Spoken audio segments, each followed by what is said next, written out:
Tabi pun, selamat pagi pemirsa, Berita Lampung kembali hadir menjumpai Anda. Bersama saya, Ade Anissa. Sejumlah berita aktual dan informasi menarik lainnya telah kami sajikan untuk Anda. Berikut Berita Lampung pilihan hari ini.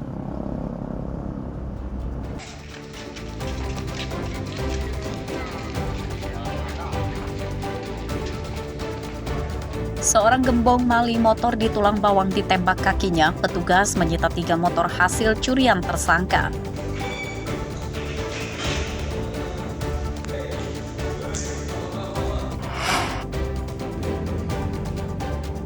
Kepesertaan BPJS Kesehatan, puluhan ribu warga miskin di Lampung Utara terancam dinonaktifkan akibat Pemda menunggak bayar iuran.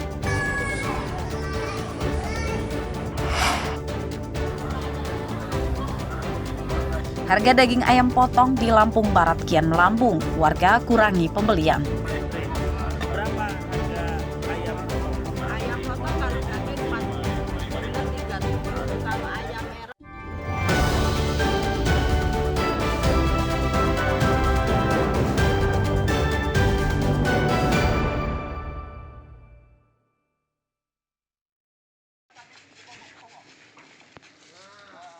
Berakhir sudah pelarian gembong pencuri motor bernama Wahyudi setelah berhasil ditangkap tim khusus anti bandit Polsek Banjar Agung Tulang Bawang Selasa malam. Tersangka ditangkap di tempat persembunyiannya di Natar, Lampung Selatan. Pria umur 39 tahun ini ditembak kaki kirinya karena berusaha menyerang polisi yang menangkapnya. Menurut polisi, tersangka diduga terlibat pencurian lebih dari 5 motor di Tulang Bawang dan sejumlah kabupaten lainnya. Salah satunya, tersangka mencuri motor milik tetangganya di Desa Kahuripan, Kecamatan Banjar Agung, Tulang Bawang. Dari penangkapan tersangka, polisi menyita 3 motor, peralatan mencuri berupa kunci T, dan beberapa ponsel. Betul bahwa Polsek Banjar Agung, TK Polsek Banjar Agung di-backup oleh TK Polres Tulang Bawang telah melakukan salah satu residivis curanmor. Dalam hal ini pelaku dilumpuhkan dengan tindakan tegas terukur karena melakukan perlawanan. Untuk tempat kejadian ditangkapnya di wilayah lain yaitu di Natar.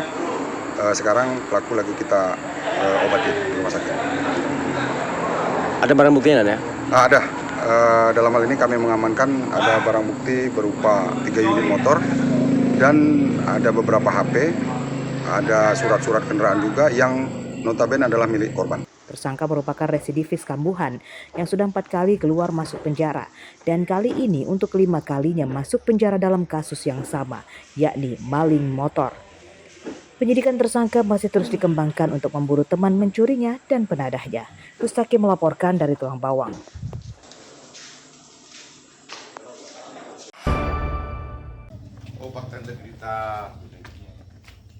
Tim Inafis dan Reskrim Polresta Bandar Lampung Rabu siang kembali menggelar olah tempat kejadian perkara tewasnya Ita Rosita, perempuan umur 57 tahun di rumah menantunya di Kelurahan Durian Payung, Kecamatan Tanjung Karang Pusat. Polisi mencari petunjuk penyebab kematian korban yang dianggap janggal. Korban awalnya disebut-sebut tewas akibat bunuh diri, namun jenazahnya dari tempat kejadian perkara ditemukan ceceran darah dari kamar mandi, ruang tamu, dan ruang tengah. Kecurigaan adanya faktor lain penyebab kematian korban adalah menghilangnya menantunya. Polisi masih mencari keberadaan menantu korban berinisial AR yang diperkirakan akan jadi saksi kunci penyebab tewasnya korban. Kita lihat kan secara kasat mata kan di bagian leher ya, tapi nanti kita perdalam lagi apakah itu bisa penyebab utama kematiannya atau seperti apa. Senjata tajam, lukanya disebabkan Benda tumpul atau senjata tajam? benda tajam. Kalau sementara kita lihat belum bisa memastikan 100% ya. Kalau di TKP kan ada benda tajam, tapi belum kita simpulkan 100% terkait benda yang dipakai untuk penyebab kematian korban. Udah berapa orang saksi yang diperiksa ini, Bang? Kurang lebih 8 saksi. Ya nangis terus saya ke situ, pas ke situ katanya tolong teh, ya udah manggil Pak RT nanti ya tunggu. Yang Mbak lihat siapa yang nangis itu siapa? Mbak. Anaknya si Risma saya ngelihat. Oh, minta tolong itulah ya. Iya, Si dia lagi Rismanya. duduk di bawah. Si Rismanya. Iya, Rismanya. Pada saat kejadian itu si Risma bersama siapa Mbak selain ibunya? Dia ada Karis, ada Rani. Cuma Rani kan ininya di kamar mandi ya. Meninggalnya saya nggak ngeliat ke dalam. Yang kelihatan cuma Risma aja di ruangan ini. Yang manggil itu si apa? Risma. Mayat korban ditemukan pada Senin malam lalu saat menginap di rumah menantunya. Saat kejadian, anak dan cucunya sedang pergi dan korban berada di rumah bersama menantunya. Mayat korban ditemukan bersimbah darah dan terdapat luka bekas sayatan senjata tajam di bagian lehernya. Robi Lasto melaporkan dari Bandar Lampung.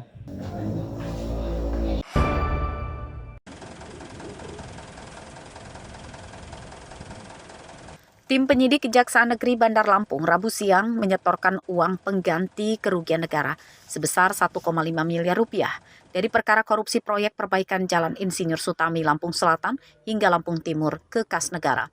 Uang tersebut berasal dari penjualan barang sitaan seorang terpidana kasus tersebut bernama Hengki Widodo alias Engsit. Pada kasus tersebut, total uang yang disetorkan terpidana sebesar 13,5 miliar rupiah dari total kerugian negara sebesar 29,2 miliar rupiah. Tim penyidik masih terus menelusuri aset terpidana untuk dilelang dan uangnya dikembalikan ke negara. Uang yang disetorkan tersebut sejumlah 1.500.000.000 rupiah dari terpidana atas nama Hengki Widodo alias Engsit sebagaimana pelaksanaan putusan Pengadilan Tindak Pidana Korupsi pada Pengadilan Negeri Tanjung Karang nomor 7/Sus TPK /PNTJK/2023 penyetoran uang pengganti kerugian negara tersebut telah disetorkan oleh Bidang Tindak Pidana Khusus Bandar Lampung melalui Bendahara Penerima Kejaksaan Negeri Bandar Lampung ke kas negara sebagai penerimaan negara bukan pajak. Korupsi perbaikan Jalan Insinyur Sutami Lampung Selatan hingga Lampung Timur pada tahun 2019 tersebut menyeret 5 orang sebagai terpidana. Salah satunya adalah Hengki Widodo alias Engsit yang berperan sebagai pemilik proyek. Pada Juni 2023, Hengki Widodo alias Engsit divonis 7 tahun penjara, denda 300 juta rupiah, dan mengembalikan seluruh kerugian negara sebesar 29,2 miliar rupiah. Arsadi Saputra melaporkan dari Bandar Lampung.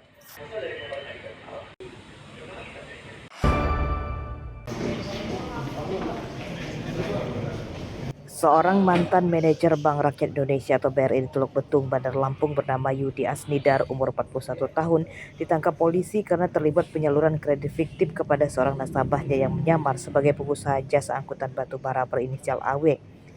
Kerugian negara mencapai sekitar 2 miliar rupiah. Modus tersangka yakni memanipulasi data nasabah supaya pengajuan kredit sebesar 3 miliar bisa cair dengan tenor angsuran selama 3 tahun. Tersangka meminta uang fee sebesar 120 juta rupiah dari pencairan utang nasabahnya. Kejahatan tersangka terungkap setelah adanya kredit macet dari nasabahnya berinisial AW. Setelah diaudit, rupanya data nasabah penerima kredit modal kerja atau KMK yang dibantu tersangka tersebut adalah fiktif.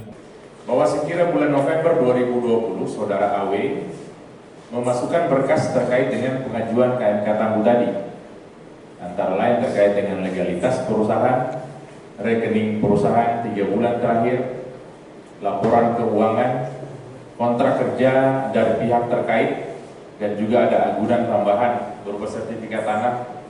Kami dari pihak Polresta Bandar Lampung berdasarkan alat bukti yang telah kita punya, kemudian hari ini telah melakukan pemeriksaan tersangka terhadap saudara JA, dan kemudian kami duga yang bersangkutan melanggar pasal 2 Undang-Undang RI nomor 31 tahun 99 sebagaimana telah diubah dengan Undang-Undang nomor 20 tahun 2001 tentang pemberantasan tindak pidana korupsi.